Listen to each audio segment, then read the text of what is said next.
Hey, hi. What is it with you always having to be in my videos, huh? You always gotta be in a video and kissing me. Come on, get out of here. Go on. Hi everybody, hey, it's Robert Earl, also known as the Desert Chef, out here in the Chaos Kitchen of the Eco Ranch in Far West, Texas. Going to try to do a short video today, if that's even possible for me, about the bitter gourd. Primarily I'm shooting this to put on our Facebook page for the Eco Ranch, but I'm also going to cross-post it to the Eco Ranch YouTube channel, Eco Ranch USA. So, let me show you. This thing here is that bitter gourd that I showed that was our first bitter gourd that grew, and it got the harvest time on it. So I'm going to move the camera here and we're going to cut it open and harvest the seeds, and that's all I'm showing you is how to harvest the seeds, because hopefully there's people out there that are going to try this for the very first time and try to grow them for the very first time, try to cook them. So I'm going to do a series of little videos about you know, how to care for this and anything else I'm growing, including I've got turmeric growing also. So let me get myself set up here and we'll cut her open.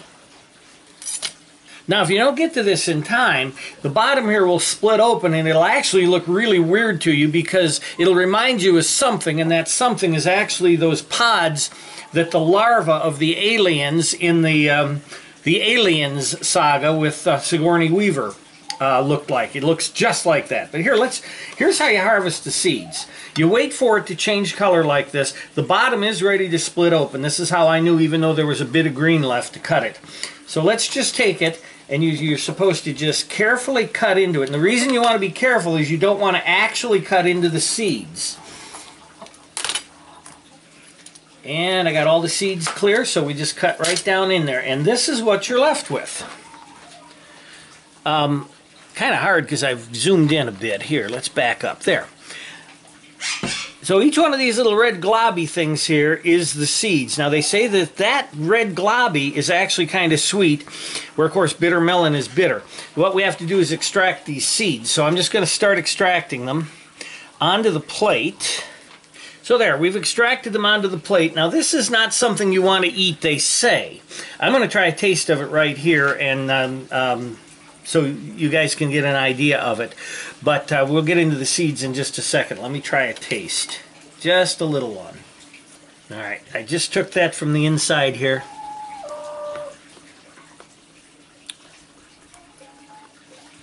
Get my face in here. Now, I will tell you that that's actually quite pleasant.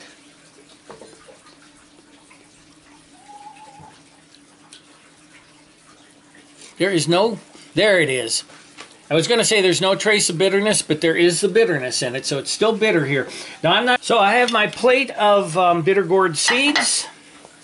Now I imagine, I mean, nature's done this for millions of years. I imagine you could just plant these right now if you were ready to plant them. But if you're going to save them like I am for next season, you want to take and actually squeeze the seed itself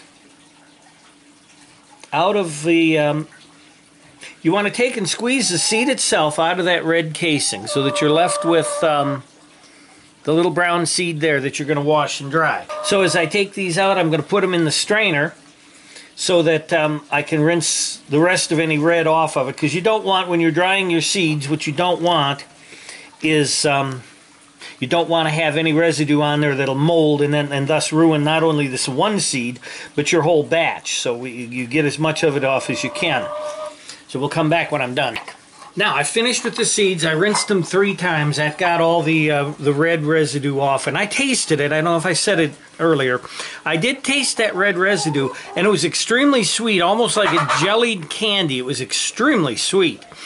Just the opposite of what the plant was. Now I took that gourd and the red goop and fed it all to the chickens, so they're busily eating it. Yeah, he's telling me he doesn't like the bitter flavor of the gourd, but the red goop they ate up. So I'm left with these seeds. Now this was the first gourd that the plant produced. And so I let the very first one go, and the reason for that is that's always the one that's a little bit more viable, and he may possibly perhaps have better genetics. Anyway, I got 25 viable seeds here. and I'm not holding it where you can see it, I apologize. But I've got 25 viable seeds here. And now I'm going to give you another tip. Take these seeds and put them in, if you don't have a good place to dry them, you can dry them on a windowsill for a day or two. If you don't have that, like I've got these chickens that'll eat everything. Even if they don't like it, they'll say I've got to eat it. Take these seeds and put them in your oven. Don't turn the oven on, just put them in the oven to dry. They're nice and safe in there, and it's usually dry in the oven.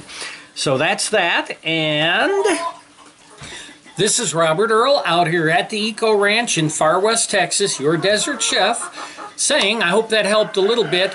And even if you don't like bitter gourd, don't be afraid to try other exotic vegetables, greens, fruits in your own garden.